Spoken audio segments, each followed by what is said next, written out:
ஒரு காலத்தில் பிரஷ்யா அப்படின்னு ஒரு தேசம் இருந்தது. இப்போ ஜெர்மனி இருக்குல்ல, இதோட பெரும்பகுதி ஒரு காலத்தில் பிரஷ்யாங்கிற பேரில் இருந்தது. அப்போ அதுக்கு அரசராக இருந்தவர் மகா ஃப்ரெடரிக், அதாவது ஃப்ரெடரிக் தி கிரேட் அப்படின்னு சொல்லுவாங்க. அந்த ராஜாவுக்கு ஒரு சந்தேகம். நாம் பல வகையான வரிகளை விதித்து வசூல் பண்ணுறோம், அப்படி பண்ணி வருமானம் குறைஞ்சிக்கிட்டே போகுதே, இதுக்கு என்ன காரணமாக இருக்கும்? இதுதான் அவருக்கு ஏற்பட்ட சந்தேகம். ஒரு சமயம் அந்த அரசர் தம்முடைய அமைச்சர்களையும் பிரபுக்களையும் தளபதிகளையும் கூப்பிட்டு ஒரு விருந்து வச்சார். விருந்து முடிஞ்சதும் அவங்கள பார்த்து இந்த சந்தேகத்தை கேட்டார்.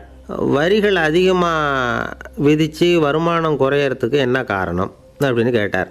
பல பேருக்கு இதுக்கு சரியாக பதில் சொல்ல தெரியல. அனுபவசாலியான ஒரு தளபதி எழுந்திருச்சார். அரசே, அது எப்படிங்கிறத இப்போ உங்களுக்கு காட்டுறேன்னார். உடனே ஒரு பெரிய பனிக்கட்டி ஒன்றை தன்னுடைய கையில் எடுத்தார். அதை அப்படியும் எப்படியும் திருப்பி பார்த்தார். அப்புறம் அடுத்தவர்கிட்ட கொடுத்தார். அவரும் அதை அப்படியும் இப்படியும் திருப்பி பார்த்துட்டு அடுத்தபடியாக இருந்தவர்கிட்ட கொடுத்தார். இப்படியே இதை ஒவ்வொருத்தராக பார்த்துட்டு ஒவ்வொரு கையாக மாறி கடைசியில் மன்னர் கைக்கு போய் சேர்ந்தது. மன்னர் கைக்கு அந்த பனிக்கட்டி போய் சேர்ந்தப்போ அது கொஞ்சம் கொஞ்சமாக உருகி ஒரு பட்டாணி கடலை சைஸுக்கு ஆகிட்டுது. மன்னர் யோசனை பண்ணார், வரி அதிகமாக போட்டாலும் வந்து சேர்றது குறைவாக இருக்கிறதுக்கு என்ன காரணம் அப்படிங்கிறது அவருக்கு புரிஞ்சு போச்சு. காலம்தான் மாறிட்டு இருக்கே தவிர இந்த கையூட்டு வாங்குகிற பழக்கம் மாறினதாக தெரியல. இன்னொரு ராஜா இருந்தார். அவர் தன்னுடைய ராஜாங்கத்தில் லஞ்ச ஊழலே சுத்தமாக இருக்கக்கூடாது அப்படின்னு நினச்சார். அவர்கிட்ட பல்வேறு துறைகளுக்கும் பொறுப்பாக இருந்த பல பேரும் ரொம்ப சுத்தமாகவும் நேர்மையாகவும் இருந்தாங்க. ஒரே ஒருத்தர் மட்டும் எல்லார்கிட்டையும் லஞ்சம் வாங்கிட்டே இருந்தார். அவரை வேறு துறைகளுக்கு மாற்றி பார்த்தாரு. அந்த ராஜா என்னென்னமோ பண்ணி பார்க்குறாரு. எந்த வேலையை கொடுத்தாலும் அதுலேயும் லஞ்சம் வாங்கிறதுக்கு ஒரு வழியை உண்டு பண்ணிக்குவார் அந்த ஆள். ராஜாவுக்கு இது ஒரு பெரிய தலைவலியாக போட்டுது. இவர் என்ன பண்ணுறது? இவருக்கு என்ன வேலையை கொடுக்கறது? கொஞ்சம் கூட லஞ்சம் வாங்கிறதுக்கு சான்ஸே இல்லாத ஒரு வேலையை கொடுக்கணும் அப்படின்னு திட்டம் போட்டார். ஒரு நாள் அவருக்கு அந்த உத்தரவும் போட்டுட்டார். அதாவது அவருக்கு என்ன வேலைன்னா, கடற்கரையில் தான் அவருக்கு ஆஃபீஸ். அங்கேயே இருந்துக்க வேண்டியது. தினமும் எத்தனை கடல் அலை கரையில் வந்து மோதுது அப்படிங்கிறத கணக்கெடுத்து ராஜாவுக்கு தெரிவிக்க வேண்டியது. இதுதான் அவருக்கு வேலை. பேசாமல் அலையை எண்ணிட்டு உட்காந்துருக்கிட்டோம், அப்போவாவது அவர் லஞ்சம் வாங்குகிற சந்தர்ப்பம் இல்லாமல் போயிடும் அவருக்கு அப்படின்னு நினச்சார் ராஜா. இந்த ஆள் கடற்கரைக்கு போய் டியூட்டியில் ஜாயின் பண்ணிக்கிட்டார். ஒரே மாதத்தில் அங்கே சொந்தமாக ஒரு பிரம்மாண்டமான மாளிகை கட்டிவிட்டார். ராஜாவுக்கு இது பெரிய ஆச்சரியமாக போச்சு. அலையை என்ற வேலையில் அந்த ஆள் எப்படி பணம் சம்பாதிச்சார் அப்படின்னு விசாரித்து பார்த்தார் அக்கம் பக்கத்தில். அந்த ஆள் என்ன பண்ணியிருக்கிறாருன்னா, கடற்கரையில் போய் பொறுப்பை ஏற்றுக்கிட்ட உடனே அங்கே இருந்த மீனவர்கள்கிட்ட எல்லாம் இந்த கரையில் வந்து ஒரு நாளில் வந்து மோதுகிற அலைகள் எத்தனை அப்படின்னு கேட்டிருக்காரு. அது எப்படிங்க தெரியும்னு இருக்காங்க அவங்க. தினமும் அந்த எண்ணிக்கை தெரியணும். நம்ம ராஜாவுக்கு தினமும் அறிக்கை அனுப்பணும், டெய்லி ரிப்போர்ட்டு. தவறுனா நீங்கள் இந்த கடலில் போய் மீன் பிடிக்கிறதுக்கு ராஜாவோட அனுமதி கிடைக்காது அப்படின்ட்டுருக்காரு. உடனே மீனவர்களும் பயந்து போட்டாங்க. கடலுக்கு போகிறதுக்கு அனுமதி இல்லைன்னா பட்டினி கிடக்கிறது மாதிரி ஆகிடுமே. மெதுவாக அந்த ஆளுகிட்ட போனாங்க. காதோட காதாக சொன்னாங்க, ஐயா, எங்களால் வந்து கடல் அலையை வந்து எண்ண முடியாது. தினமும் எங்களால் முடிஞ்சதை உங்களுக்கு பணமாக கொடுத்துட்றோம். நீங்கள் தான் ராஜா கிட்ட சிபாரிசு பண்ணி நாங்கள் தொடர்ந்து மீன் பிடிக்கிறதுக்கு அனுமதி வாங்கி கொடுக்கணும் அப்படின்னு வேண்டிக்கிட்டாங்க. பணம் தினமும் வந்து சேர ஆரம்பிச்சுட்டுது. பதவியில் மற்ற பதவியோட இந்த பதவி எவ்வளவோ மேல் அப்படின்னு நினச்சிட்டான் அந்த ஆள். அது மட்டும் இல்லை, தயவு பண்ணி என்னை இந்த இடத்த விட்டு மாற்றி விடாதீங்க சார் அப்படின்னு வேற கேட்க ஆரம்பிச்சிட்டானா. எனக்கு இது மட்டும்தான் சார் தெரியும், இதை தவிர வேறு எதுவும் தெரியாது அப்படின்னு சொல்லிக்கிட்டே காலம் தள்ளுறவங்க ரொம்ப பேர். அவங்கெல்லாம் கஷ்டப்பட வேண்டியிருக்கும். ஒருத்தர் தன்னுடைய தொழிலில் ரொம்ப கெட்டிக்காரராக இருக்கலாம். அதுக்காக எப்பவும் அதே ஞாபகத்தில் இருந்துக்கிட்டு உலகியல் அறிவு இல்லாமல் இருந்துடக்கூடாது. அது ஆபத்து. இதுக்காக நம்ம தாத்தா பாட்டிலாம் ஒரு கதை சொல்லுவாங்களே, கேள்விப்பட்டிருக்கீங்களா? ஒரு சமயம் ஒரு 4 பேர் சேர்ந்து வெளியூருக்கு பிரயாணம் போனாங்களாம். அந்த 4 பேர் எப்படி தெரியுமா? ஒருத்தர் வந்து வேதாந்தி, இன்னொருத்தர் சங்கீத வித்வான், 3வது ஆள் வைத்தியர், 4வது ஆள் ஜோசியர். இவங்க 4 பேரும் நண்பர்கள். அதனால் சேர்ந்து புறப்பட்டாங்க. வழியில் ஒரு ஊரில் தங்கினாங்க. இருட்டி போச்சு. அதனால் இன்றைக்கி ராத்திரி இங்கேயே தங்கி இருந்துட்டு நாளைக்கு புறப்படலாம் அப்படின்னு தீர்மானம் பண்ணாங்க. சாப்பாட்டுக்கு என்ன பண்ணுறது? அங்கேயே கடத்தெருவுக்கு போய் சாமான்லாம் வாங்கியாந்து சமைச்சு சாப்பிட்லாம்னு முடிவு பண்ணாங்க. 4 பேர் இருக்கிறதுனால ஆளுக்கு ஒரு காரியமாக செய்யலாம் அப்படின்னு வேலையை பிரிச்சுக்கிட்டாங்க. வைத்தியர் வந்து கரிகாய் வாங்க போனார், வேதாந்தி வந்து எண்ணெய் வாங்க போனார், ஜோசியர் வந்து பலசரக்கு வாங்க போனார், சங்கீத வித்வானுக்கு சமைக்கிற வேலை. எல்லாம் சரி. ஆனால் நடந்தது என்ன தெரியுமா? கடைத்தருவுக்கு காய்கறி வாங்க போனார்ல வைத்தியர், அங்கே போய் மார்க்கெட்டில் பார்த்தார். ஒவ்வொரு கறிகாயாக எடுத்து பார்த்தார். இது பித்தம், உடம்புக்கு ஒத்துக்காது, இது வாயு, உடம்பு ஒத்துக்காது அப்படின்னு ஒவ்வொன்றா தள்ளினார். கடைசியில் ஒன்றுமே தேரல, வெறுங்கையோடு திரும்பி வந்துக்கிட்டு இருக்கிறார். எண்ணெய் வாங்க போனார் வேதாந்தி, அவர் ஒரு தொன்னையில் எண்ணெயை வாங்கினார். பேசாமல் அதை எடுத்துகிட்டு வர வேண்டியது தானே, முடியல. அவருடைய வேதாந்த மூளை சிந்திக்க ஆரம்பிச்சுட்டுது. இந்த தொன்னைக்கு எண்ணெய் ஆதாரமா அல்லது எண்ணெய்க்கு தொன்னை ஆதாரமா அப்படிங்கிற ஆராய்ச்சியில் இறங்கினார். என்னாச்சு தெரியுமா? அப்படி கவுத்து பார்த்தார். வாங்கின எண்ணெய் பூராவையும் வழியில் கொட்டிவிட்டு வெறும் தொன்னையோடு வந்து சேர்ந்தார். பலசரக்கு வாங்க போனார் ஜோசியர். அவர் ஒரு வழியில் பார்த்தாரு. வழியில் வந்தவங்களெல்லாம் அங்கங்கே ஒரு மரத்தடியில் உட்கார வச்சு அவங்களுக்கெல்லாம் ஆர்வம் சொல்ல ஆரம்பிச்சிட்டார். அப்படி ஒவ்வொருத்தராக சொல்லி முடிச்சுட்டு கடத்தருக்கு போய் சேர்ந்தார். இவர் அங்கே போய் சேர்றதுக்குள்ளே ரொம்ப நேரம் ஆகிட்டுது. கடையெல்லாம் பூட்டிவிட்டு போயிட்டாங்க. என்ன செய்கிறது? அவரும் வெறுங்கையோடு திரும்பி வந்து சேர்ந்தார். சரி, இவங்க கதை தான் இப்படி ஆச்சு. அங்கே சமைக்கிறதுக்காக உட்காந்துருந்தார் சங்கீத வித்வான். அவர் கதை என்னாச்சு தெரியுமா? அங்கே அவர் அடுப்பை பற்ற வச்சு ஒலையை கொதிக்க வச்சார். அதாவது ஒரு பானையில் தண்ணியை ஊற்றி அடுப்பில் வச்சார். அது கொதிக்க ஆரம்பிச்சிது. தண்ணி கொதிக்கிற சத்தம் இருக்குதுல்ல, அது இவருக்கு தாளம் போடுறது மாதிரி இருந்தது. ஒரே குஷி, பாட ஆரம்பிச்சிட்டார். பாடிக்கிட்டே உற்சாகமாக கையில் இருந்த கரண்டியால் அந்த பானையில் தட்டினார், தாளம் போடுறதா நினச்சிக்கிட்டு. அவ்வளவுதான், பானை பட்டுன்னு உடஞ்சி போச்சு. தலையில் கையை வச்சுக்கிட்டு அவரும் உட்காந்துட்டார்.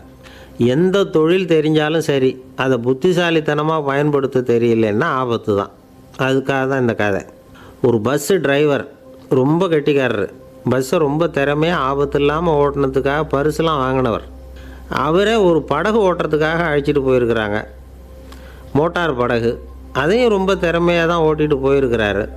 நடுக்கடலில் போனதும் படகு நின்று போச்சு. மோட்டாரில் ஏதோ கோளாறு.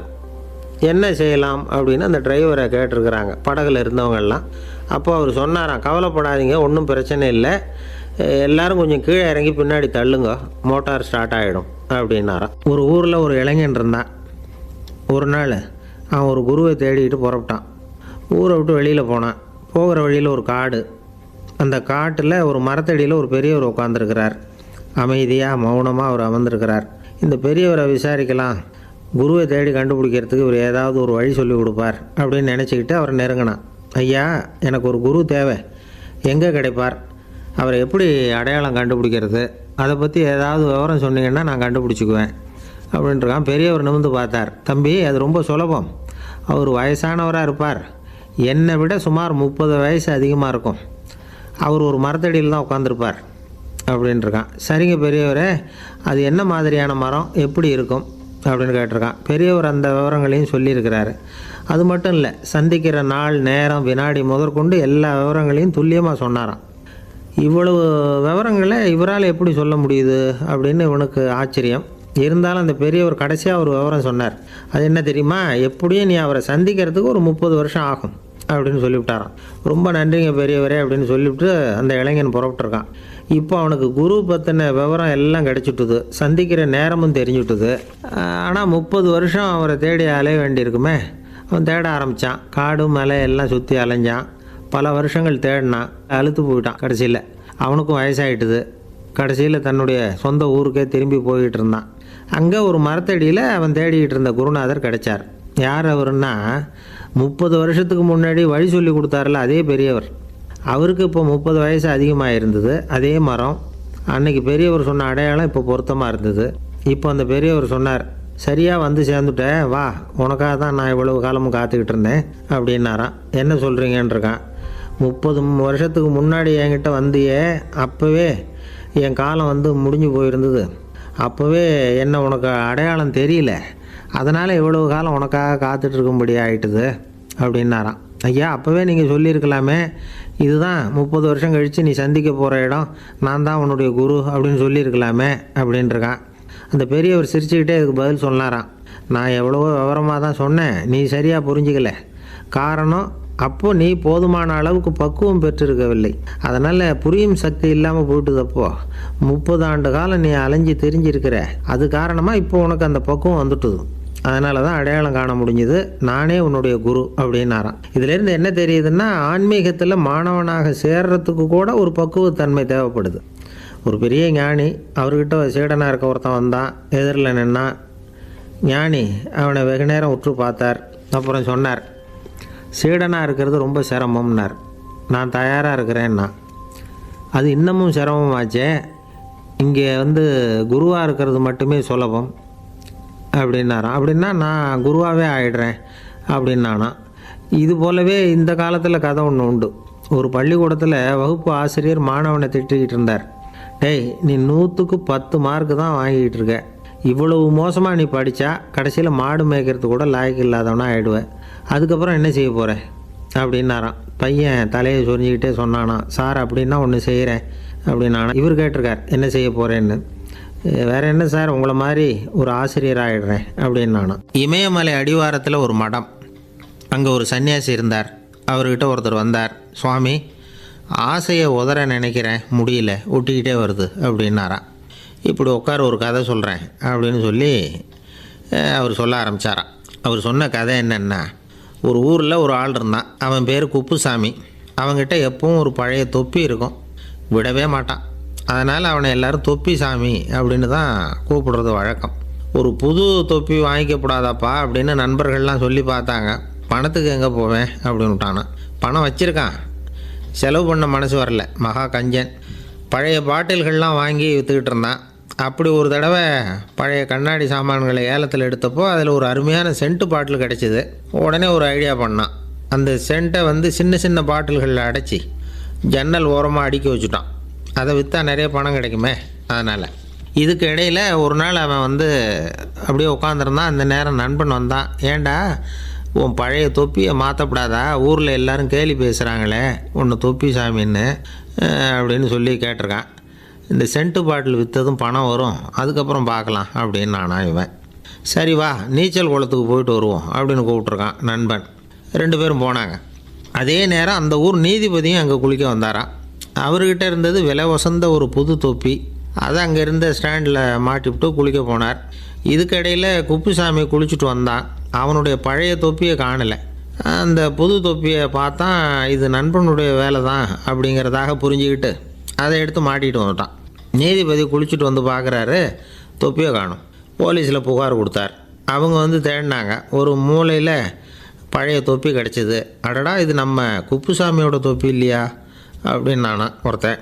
உடனே அவன் வீட்டுக்கு தேடிட்டு போயிருக்காங்க. அங்கே போய் பார்த்தா புது தொப்பி அங்கே இருக்குது. உடனே அவனுக்கு 1000 ரூபா அபராதம் போட்டாங்களாம். அவன் பணத்தை கட்டிவிட்டு ரொம்ப எரிச்சலோடு வீட்டுக்கு வந்தான். பழைய தொப்பி கண்ணில் பட்டுது. மறுபடியும், உன்னால் தானே எனக்கு 1000 ரூபா நஷ்டம் அப்படின்னு சொல்லி அதை எடுத்துக்கிட்டு அப்படி போயிருக்கான். அந்த ஊர் குளத்தில் வீசி எரிஞ்சிட்டு வந்துட்டான். அது மீன் பிடிக்கிற ஒருத்தன் கையில் சிக்கிச்சு. அவன் வர்ற வழியில் அதை எடுத்து வேகமாக வீசி எறிஞ்சான். அது நேராக குப்புசாமி வீட்டு ஜன்னல் வழியாக உள்ளே இந்த சென்ட்டு பாட்டில்கள் மேலே விழுந்து எல்லாம் உடஞ்சி நொறுங்கி போச்சு. குப்புசாமி பார்த்தான். தோட்டத்தில் ஆழமாக ஒரு குழியை வெட்டினான். அந்த தொப்பியை போட்டான், மூடிவிட்டான். இதை அடுத்த வீட்டுக்காரன் பார்த்தான். ஏதோ புதையல் தான் வச்சுருக்கான் போல இருக்குன்னு நினச்சான். போலீஸில் போய் புகார் கொடுத்துட்டான். மறுபடியும் போலீஸ் குழியை தோண்டினாங்க. பழைய தொப்பி மறுபடியும் வெளியில் வந்தது. எல்லோரும் சிரிக்கிறாங்க. அன்னைக்கு ராத்திரியே அந்த தொப்பியை எடுத்துக்கிட்டு நேராக புறப்பட்டான். ஒரு கல்லில் அதை சேர்த்து கட்டி குடிநீர் தொட்டி இருக்கும்ல, அதில் போட்டுட்டு வந்துட்டான். இனிமேல் என்ன பண்ணும் பார்ப்போன்னு. ஒரு நாள் திடீர்னு குழாயெல்லாம் அடைப்பட்டு போச்சு. மாநகராட்சி அலுவலர்கள் என்னன்னு பார்த்தா அந்த பழைய தொப்பி குழாயை அடைச்சிக்கிட்டு இருக்குது. இது குப்புசாமியோட தொப்பிங்கிறது தான் எல்லாருக்கும் தெரியுமே. உடனே குடிநீரை பாழாக்கணத்துக்காக குப்புசாமிக்கு கோர்ட்டு 2500 ரூபா அபராதம் போட்டுவிட்டுது. அதையும் கட்டிவிட்டு வெளில வந்தான். கடைசியாக முடிவு பண்ணான். ஒரு நெருப்பு குச்சியை கிழிச்சான். தொப்பியை கொளுத்தினான். எரிஞ்சுது. எடுத்து வெளில எரிஞ்சான். கொஞ்ச நேரத்தில் தீ அணைப்பு படம் வந்துட்டுது. ஆமாம், இவன் எடுத்து எரிஞ்சது வெளியில் விழுந்து வீட்டு கூரையே பற்றிக்கிட்டு எரிய ஆரம்பிச்சுட்டுது. அவனோட பணத்தாசையும் அதோடு சேர்ந்து எரிஞ்சு போச்சான். இப்படி ஒரு கதை. இந்த கதையை சொல்லி முடித்தார் அந்த இமயமலை அடிவாரத்தில் இருந்த சன்னியாசி. இப்போ அந்த குப்புசாமி எங்கே இருக்கிறான்னு கேட்டார் எதிரில் இருந்தவர். இதோ உன் எதிரிலே இருக்கிறான், நான் தான் அந்த குப்புசாமி அப்படின்னாரான் அந்த சன்னியாசி. அந்த குப்புசாமிக்கிட்ட இருந்தது மாதிரி ஒரு பழைய தொப்பி நம்ம ஒவ்வொருத்தர்கிட்டையும் உண்டு. அதை எப்படி தொலைக்கிறதுன்னு தெரியாமல் தடுமாறிக்கிட்டு இருக்கிறோம். அது என்ன தொப்பிங்கிறீங்களா? அதுதான் நம்மை சூழ்ந்திருக்கிற மாயை அப்படிங்கிறார் சுவாமி சின்மயானந்தர். மெய்ஞானம் கிடைக்கிறப்போ மாயை எரிஞ்சு போகும் அப்படிங்கிறது அவருடைய கருத்து. நம்மால் ஒருத்தர் வேகமாக ஓடி வந்தார். காலில் மாட்டியிருந்த பழைய செருப்பு 2 ஆவேசமாக தூக்கி ஒரு கிணத்துல போட்டுட்டு வெறுங்காலோடு நடந்து வந்துக்கிட்டு இருக்கிறார். ஏன் அப்படி பண்ணீங்க அப்படின்னு கேட்டோம். அந்த செருப்புக்கு சொந்தக்காரன் வந்து பின்னாடி வந்துக்கிட்டு இருக்கிறான், அதனால் அப்படி பண்ணேன் அப்படிங்கிறார் இவர். காசியில் இருக்கிற கடவுள் காசி விஸ்வநாதர், அங்கே இருக்கிற தேவி காசி விசாலாட்சி.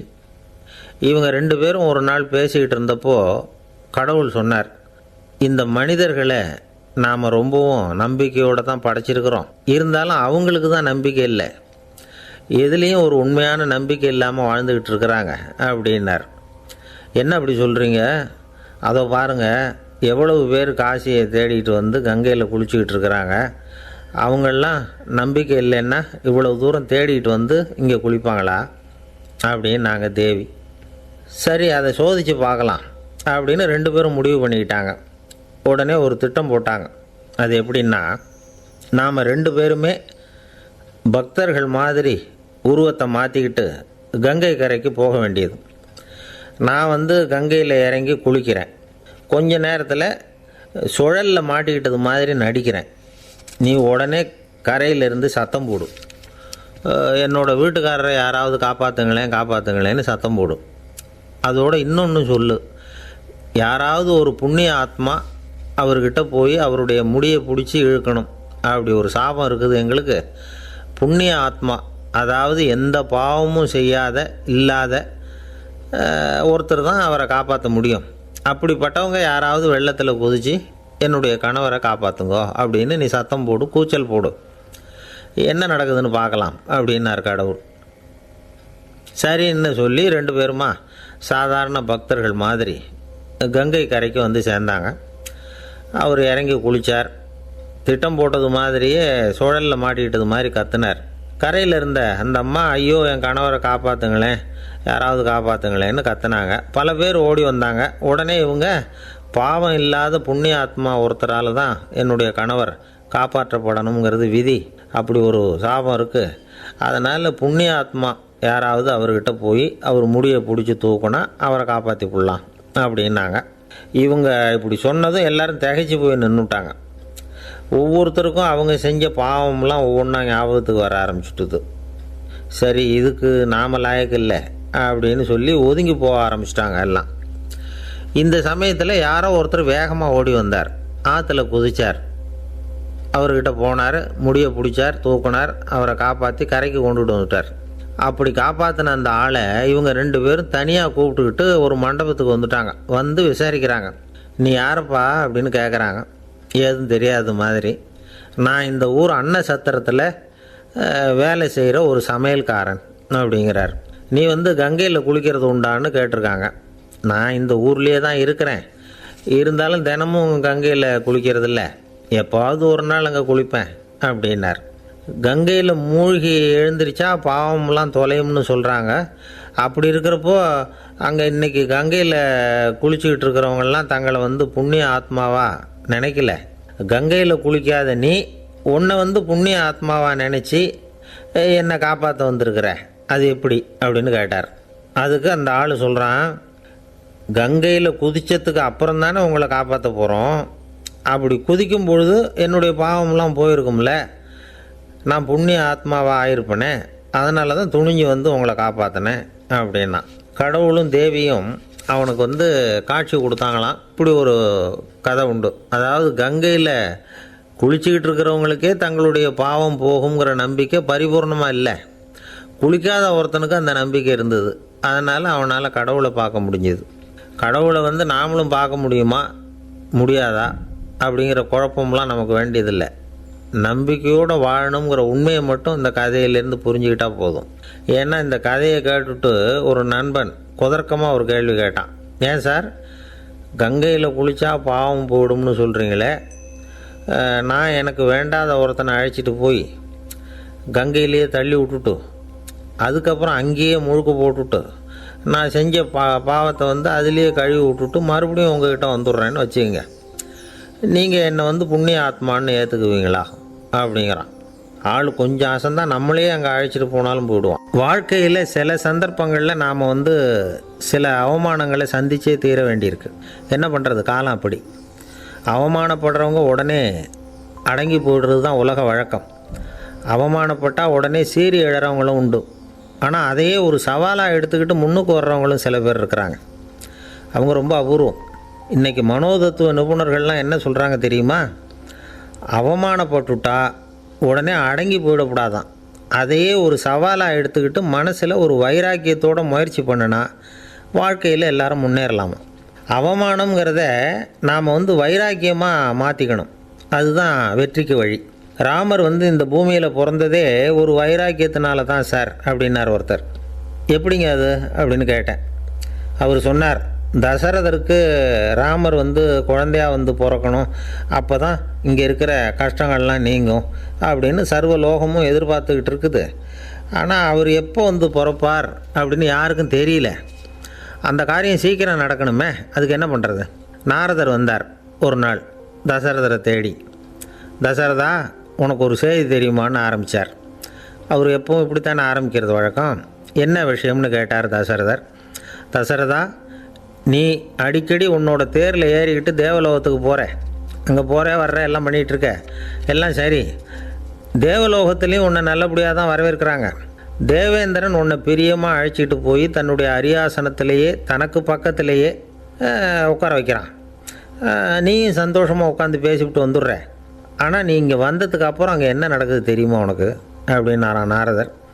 என்ன நடக்குது எனக்கு ஒன்றும் தெரியலையே அப்படின்னாரான் தசரதர். நாரதர்கிட்ட கிட்டத்தில் கேட்டிருக்கார், கொஞ்சம் சொல்லுங்கள் என்னது அப்படின்னு. அவர் நெருங்கி வந்தாரான் நாரதரும். மெதுவாக அவர் காதோட காதாக சொன்னாராம். அதாவது நம்ம பாஷையில் சொல்லப்போனால் பற்ற வைக்கிறார். நீ அங்கே தேவேந்திரங்கிட்ட உட்காந்து பேசிவிட்டு வந்த பிறகு நீ அங்கே உட்காந்துருந்த அரியாசனத்தை தண்ணி ஊற்றி கழுவி சுத்தப்படுத்துகிறாங்க. நீ என்ன அந்த அளவுக்கு சுத்தம் இல்லாத ஆளா? தினம் குளிக்காமையாக இருக்கிற அப்படின்னாராம். தசரதருக்கு இது ரொம்ப அவமானமாக போயிட்டுது. அப்படியே செய்கிறாங்க அப்படின்னாராம். ஆமாம், நீ வேணும்னா நான் சொல்கிறது உண்மையாக இல்லையா அப்படின்னு சோதனை பண்ணி பார்த்துக்கோ அப்படின்னாரான் நாரதர். உடனே தசரதர் இதுக்காகவே புறப்பட்டு தேவலோகம் போனார். அங்கே வழக்கம் போலவே இவரை கூப்பிட்டு உட்கார வச்சு பேசிக்கிட்டு இருந்தான் தேவேந்திரன்.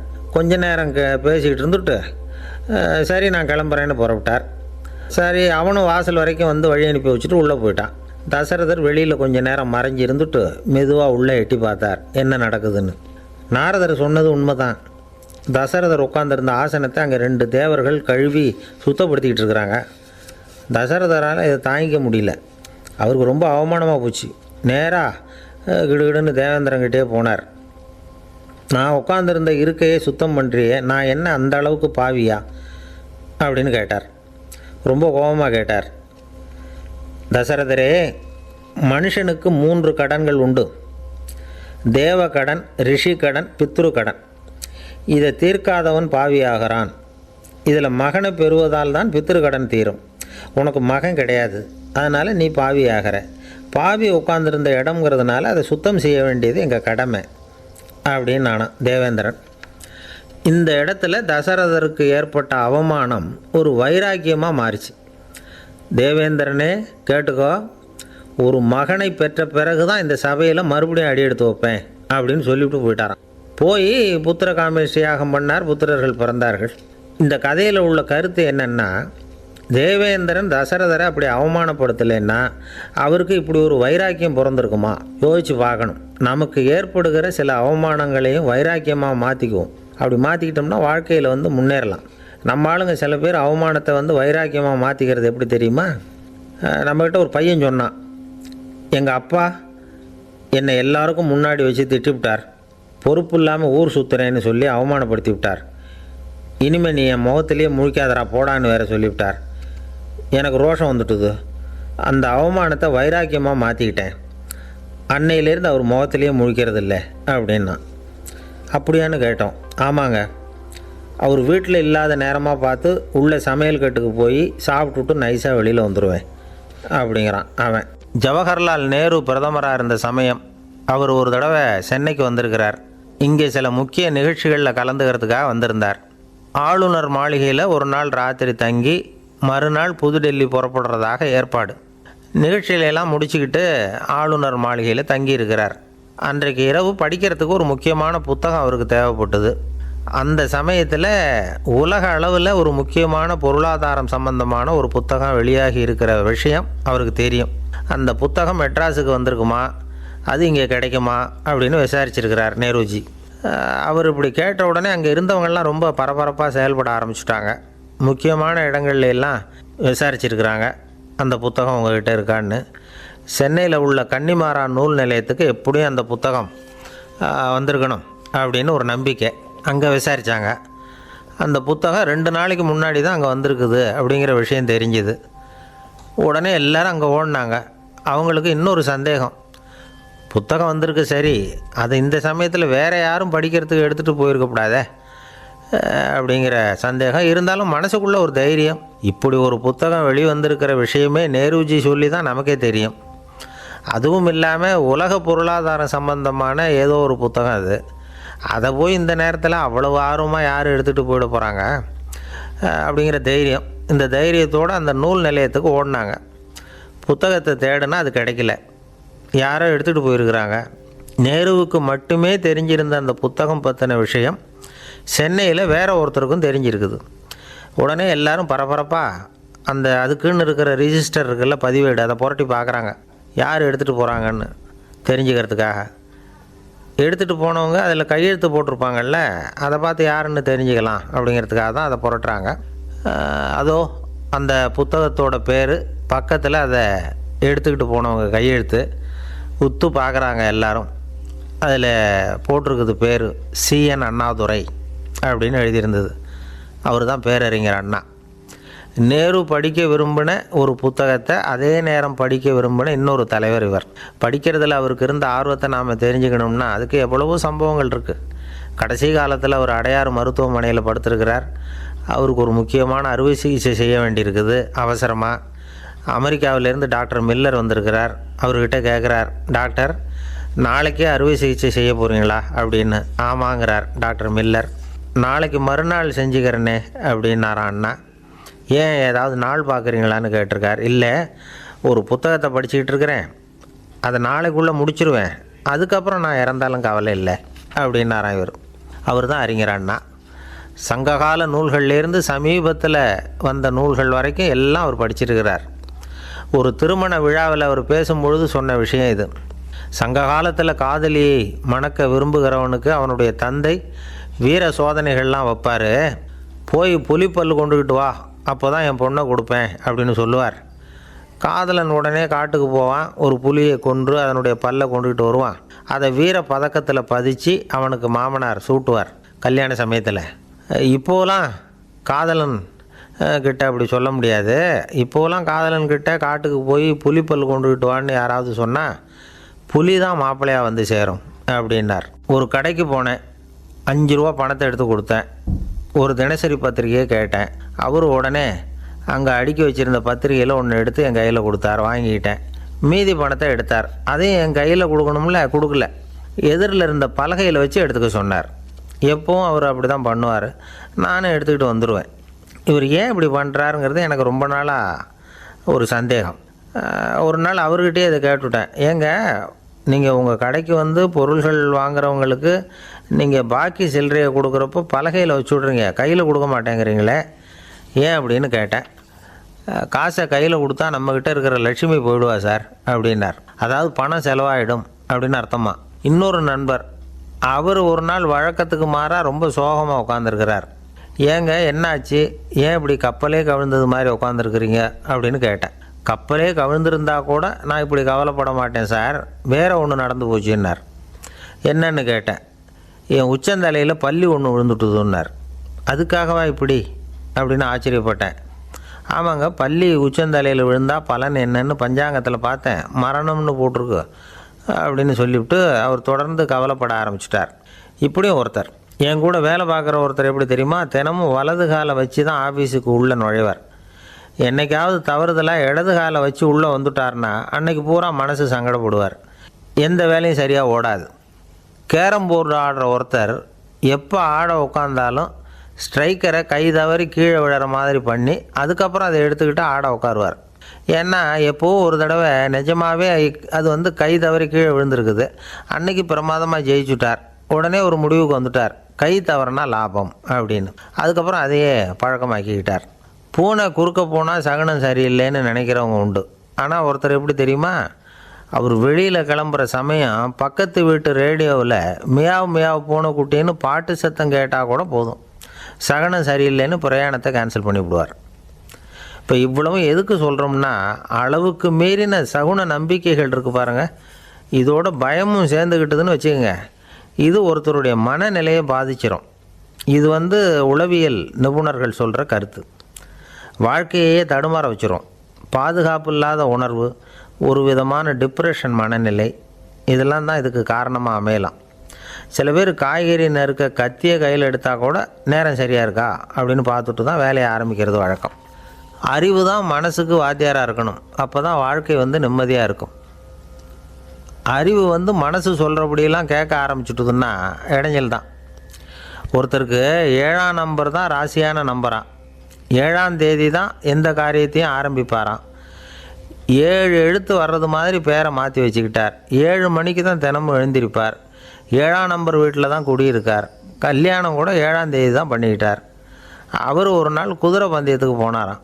குதிரையோட பேரையெல்லாம் பார்த்தார். ஒரு குதிரையோட பேர் 7 எழுத்தில் அமைஞ்சிருந்தது. 7 தானே இவருக்கு அதிர்ஷ்ட நம்பர். அதனால் உடனே அது பேரில் பணத்தை கட்டினார். பந்தயம் நடந்தது. என்ன சார் ஆச்சுன்னு கேட்டாங்க. நான் பணம் கட்டின அந்த என்னோடய குதிரை 7ஆவதாக சேர்ந்தது சார் அப்படின்னாராம் சோகமாக.